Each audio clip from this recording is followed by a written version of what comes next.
In 1814, London experienced one of the strangest disasters in history.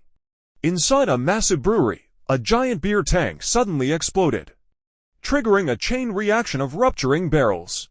More than 1 million liters of beer tore through brick walls and flooded the streets like a dark, foaming river. Homes were destroyed, people were swept away. Even horses were knocked off their feet. By the time the flood stopped, 8 people had lost their lives. And just like that, London survived the world's only recorded beer tsunami.